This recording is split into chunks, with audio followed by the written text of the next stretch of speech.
Alors bonsoir à tous, aujourd'hui on se retrouve pour une nouvelle vidéo. Aujourd'hui ça va être une vidéo sur l'évolution de mon portefeuille bourse sur le mois de février 2026. Cette évolution concerne donc mon compte PEA, CTO et assurance vie.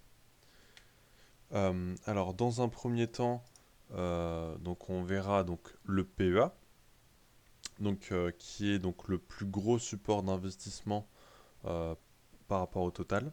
Ensuite donc l'assurance vie. Puis nous aurons une vision globale. Je vais également présenter mon CTO dans la partie PEA.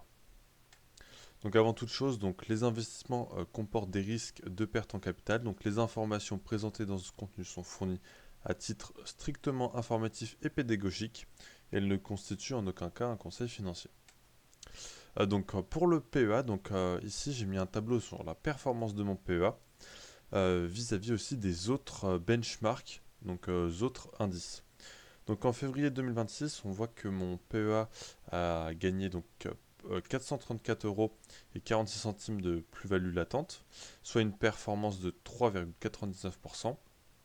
Et si l'on compare cette performance sur le mois de février 2026 aux autres indices, donc le S&P 500 avec le ticker ESE de BNP Paribas a fait moins 0,17%, le CAC 40 GR a fait plus 5,6% et l'ETF World a fait plus 1,10%.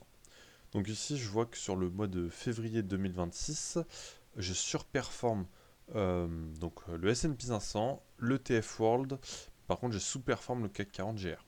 CAC 40 GR, en fait, c'est le CAC 40 Gross Return. Cet indice réinvestit les dividendes. Et j'ai également fait sur le total de l'année 2026.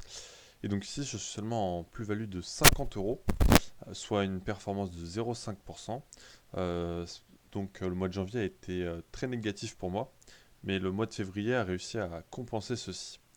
Euh, le S&P 500 sur l'année 2026 fait plus 0,10%, le CAC 40 GR plus 4,7% et le ETF World plus 1,85%. Donc on voit que je surperforme le S&P 500 sur l'année 2026 avec mon PEA. Par contre, je sous-performe le CAC 40 GR et le TF World. Donc ici, à voir. Mais en tout cas, sur l'année 2026, ça pourrait être mieux sur mon PEA. Donc voici mon portefeuille PEA avec une vision à fin février. Donc ici, on voit mes 12 lignes. Alors on voit qu'en Bagger, j'ai Gaz, Transport et Technigaz et Euronext qui sont à plus de 100% de plus-value.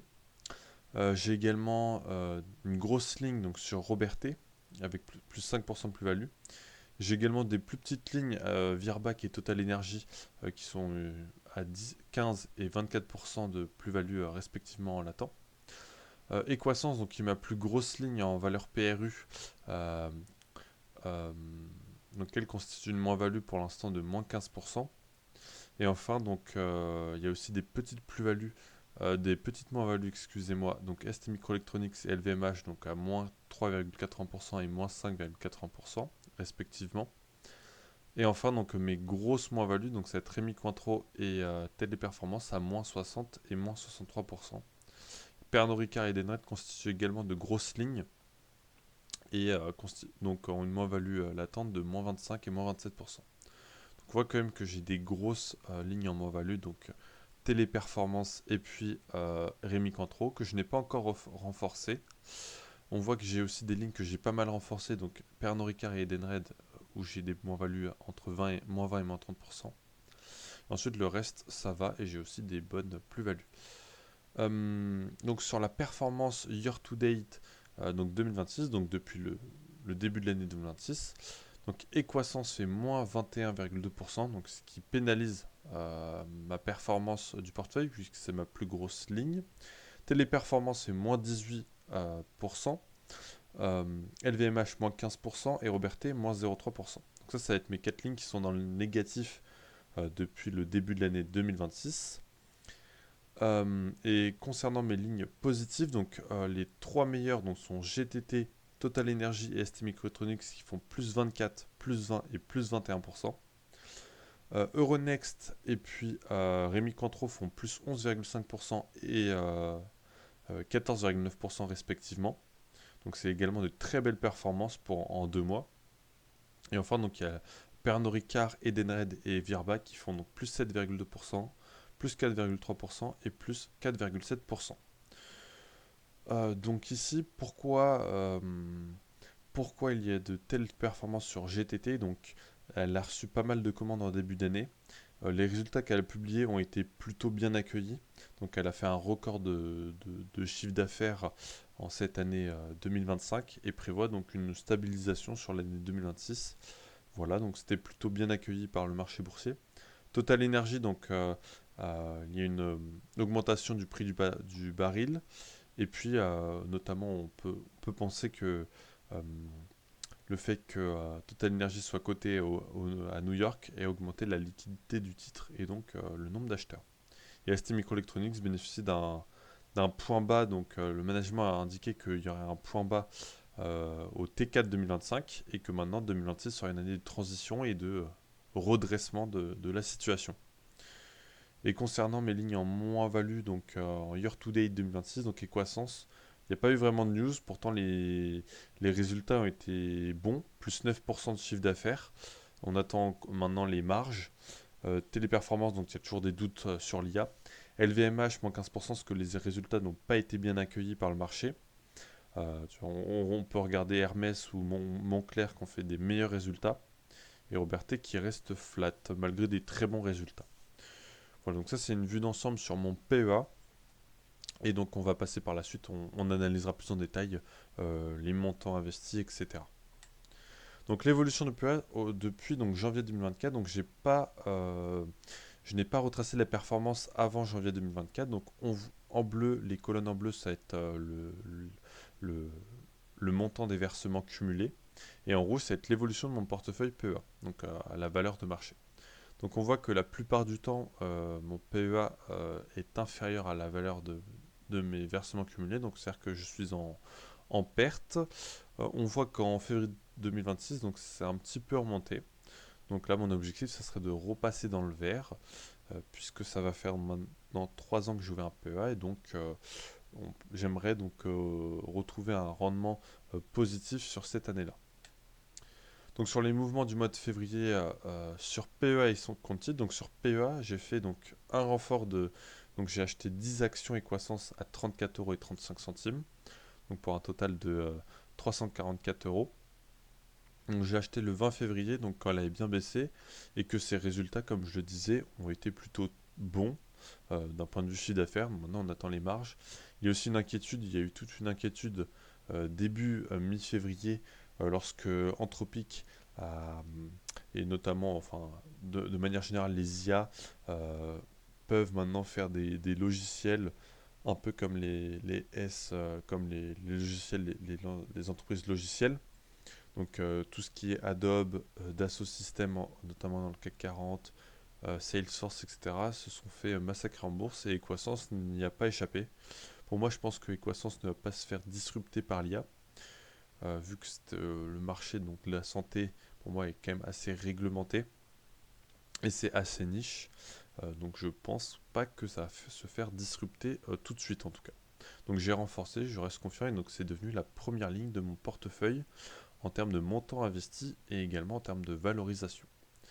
Le 26 février, je me suis allégé sur ST Microelectronics à 29,50. Pourquoi? Parce que mon PRU était à 29 euros et j'ai voulu alléger ma ligne de moitié parce que j'avais une ligne donc, valorisée à 900, donc j'ai vendu pour 450 euros environ. Je trouve que c'est une action assez cyclique et même si le management nous a annoncé le point bas, euh, pour moi je préfère m'alléger vu que c'est une valeur trop cyclique à mon goût et il peut avoir un retournement à la baisse. Je suis pas assez confiant sur le dossier donc j'ai préféré m'alléger pour l'instant. Donc sur le compte titre, j'ai acheté 1,15 actions Amazon, donc je suis sur Trade Republic donc je peux acheter des fractions d'actions. Donc pour 200 euros total, avec un prix d'achat donc à 171,80 euros. Donc c'était après la publication des résultats début février où elle avait un petit peu chuté à cause des capex annoncés à 200 milliards. Voilà. Donc maintenant l'allocation du PE et CTO, donc j'ai fait l'intégration des deux. Alors allocation des actions, donc c'est la valorisation de marché. et après, à droite, le graphique de droite, c'est par montant investi. On voit que mes 5 premières lignes en valorisation de marché, c'est Equasens, Robertet, Edenred, Pernod Ricard et LVMH. Euh, donc ce top 5 me plaît plutôt bien, même si Pernod Ricard, c'est quand même une grosse ligne de mon portefeuille. Potentiellement, si elle remonte, je m'allégerai un petit peu. Sur Equasens et Robertet, je suis confiant. LVMH aussi. Et donc j'ai 9% de liquidité pour, comme on le verra en mois de mars, faire des achats. Euh, donc en termes de montant investi, ça se ressemble, sauf que Edenred et Pernod Ricard notamment ont plus de poids puisque ce sont des lignes en moins-value plutôt conséquentes. Voilà. Donc maintenant par secteur, donc on voit que je suis plutôt bien réparti en termes de secteur sur PES et TO. Donc 20% en santé, 20% en finance, 14% en consommation de base, donc ça va être Pernod Ricard et Rémi Cointreau, donc c'est les spiritueux. 15% en matériaux, donc c'est uniquement Robertet. 9,5% de consommation discrétionnaire, donc LVMH. Industrie, donc téléperformance, je ne sais pas vraiment où le mettre. Euh, Énergie, donc Total Énergie et puis GTT pour 10%. Et technologie, donc ST Microelectronics et Amazon pour 6,6%. Voilà, donc je suis plutôt bien réparti. Et en termes de capitalisation, donc ici par taille, j'ai mis méga cap. Donc c'est quand c'est au-delà de 100 milliards de capitalisation boursière. Large cap, c'est entre 10 et 100 milliards. Mid cap, c'est entre 2 et 10 milliards. Et small cap, c'est entre 300 millions et 2 milliards. Donc ici en méga cap, j'ai LVMH, Total Energy, Amazon et Berkshire Hathaway. En large cap, Pernod Ricard, ST Micro, Euronext, Zoetis et MSCI. Donc on voit que ça fait environ 40% de mon portefeuille, donc les méga et large cap. Et donc les mid cap, c'est Edenred, GTT, Virbac, Téléperformance, Rémi Cointreau. Alors, mention spéciale pour Edenred et Téléperformance, qui étaient donc des large caps il n'y a pas si longtemps, mais vu qu'elles ont énormément perdu en bourse, maintenant leur capitalisation boursière est inférieure à 10 milliards. Donc je les ai introduits en mid cap, même si on pourrait les considérer comme large cap en termes de modèle d'affaires, puisque ce sont des, elles font quand même, Téléperformance fait quasiment 10 milliards de chiffre d'affaires et Edenred environ 3 à 4 milliards, donc c'est quand même des grosses entreprises. Mais donc en termes de capitalisation boursière, je les ai considérés comme mid-cap. Et les small cap, donc c'est Equasens et Robertet pour 31%, donc on voit que c'est ce qui représente le plus, parce que c'est mes deux plus grosses lignes. Voilà, donc je suis à 60-40, donc 60% de small et mid-cap, et 40% de méga et large cap.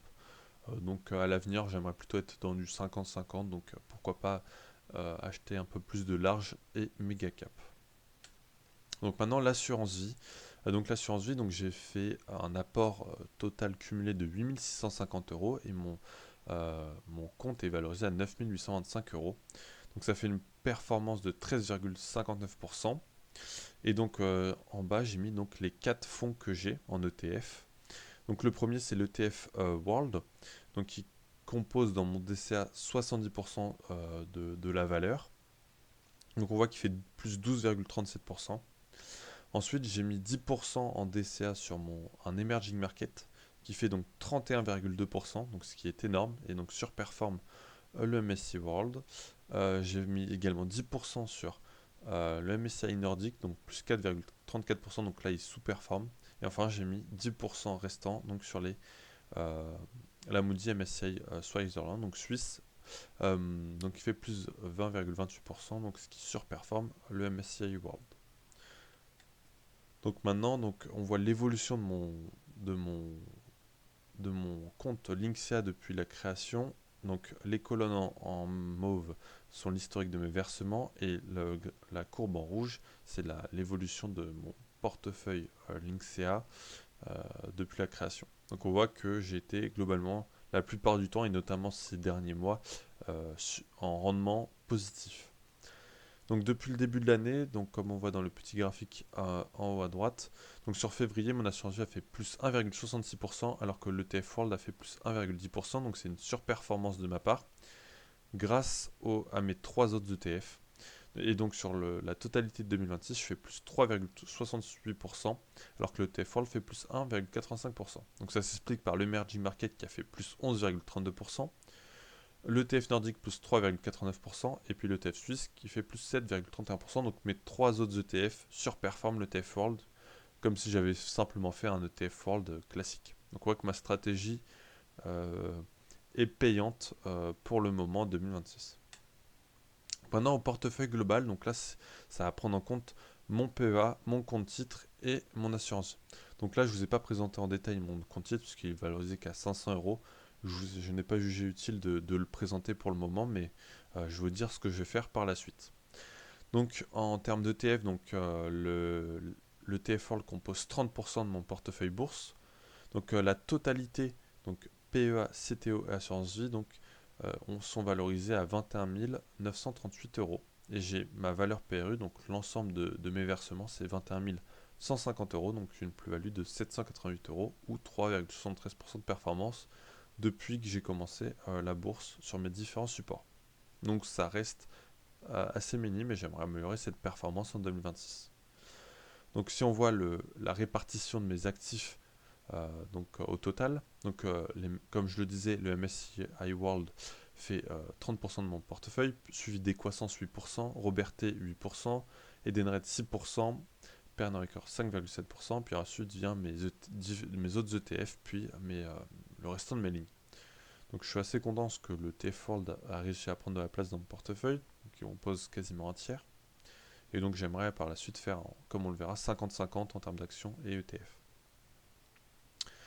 Voilà, donc si on regarde par support d'investissement, donc on voit que mon PEA est valorisé à 11 610 euros et que j'ai mis 12 000 euros. Donc ça fait une moins-value depuis que j'ai commencé en 2023, donc moins 490 euros, soit moins 3,25%. Donc c'est très mauvais. Donc sur 3 ans, faire une perte, donc c'est pas bon, en sachant que la bourse a plutôt bien performé sur ces 3 années. Donc j'ai pas été très bon sur 2023 et 2024 notamment. En 2025, j'ai remonté la pente et 2026 aussi, je suis en train de remonter un petit peu la pente. Pour l'instant, comme on l'a vu, avec un mois de février plutôt bon. Et je vais vous expliquer ce que je vais faire au mois de mars. Donc le CTO, donc rien à dire en soi, c'est une petite performance. Et puis l'assurance vie, donc plus 1155 euros depuis l'ouverture du compte, soit 13,35% de performance. Donc c'est vraiment l'assurance vie avec les ETF qui tirent la performance vers le haut et le PEA qui tire la performance vers le bas avec mes stop picking. Donc voilà, donc si on regarde par classe d'actifs en bourse, donc j'ai 50% d'actions, 45% d'ETF et puis 5% de liquidité. Donc ouais, c'est plutôt bien réparti, mais la part ETF, j'aimerais bien l'augmenter. Notamment sur PE, puisque sur PE, comme vous l'avez vu, je n'ai pas d'ETF. Donc je pense prendre un S&P 500 par la suite. Si le marché commencerait à bien baisser, je le trouve un petit peu cher en ce moment, le S&P 500. Donc j'attends un point d'entrée pour pouvoir utiliser mes liquidités. Et voilà. Donc ça serait plutôt pour rentrer des ETF sur mon PEA. Et puis concernant par support d'investissement, donc on voit que 52% c'est le PEA, 2% le CTO et puis 45% l'assurance vie. Donc voilà, c'est plutôt bien réparti. Et puis finalement, euh, l'ETF est égal à mon assurance vie, parce que j'ai que des ETF dans mon assurance vie, et je n'en ai pas ailleurs. Et donc CTO plus PEA sont équivalents donc à mes actions et liquidités. Voilà. Donc pour le mois de mars, j'aimerais donc verser donc 200 euros sur mon PEA, 100 euros sur mon CTO et 200 euros sur mon assurance vie, donc ce qui ferait 500 euros au global. J'ai également, comme on l'a vu, 1000 euros de liquidité sur mon PEA, mon compte espèce. Donc vous allez voir comment je vais les utiliser en mars. Et puis sur Trade Republic, donc avec mes 100 euros, j'ai programmé un plan d'épargne mensuel, un DCA mensuel donc sur l'action Amazon pour que je me renforce sur cette action que j'ai trouvée très belle. Donc pour l'instant, j'ai que 300 euros d'Amazon et donc j'aimerais augmenter la ligne parce que je la trouve sous-valorisée en ce moment. Donc je rentre tranquillement mois par mois parce que je ne sais pas vraiment comment est le marché au fil des mois. Voilà, donc ça c'est ma stratégie pour le mois de mars 2026. Je vous tiendrai au courant. Normalement, il y aura une nouvelle vidéo qui sortira sur une analyse d'action également. Et puis voilà. Donc et puis on se tiendra au courant donc sur le mois de mars 2026 comment évolue mon portefeuille bourse. Bon, je vous remercie pour être resté jusque-là. Et je vous souhaite une belle soirée. Et puis je vous dis à la prochaine.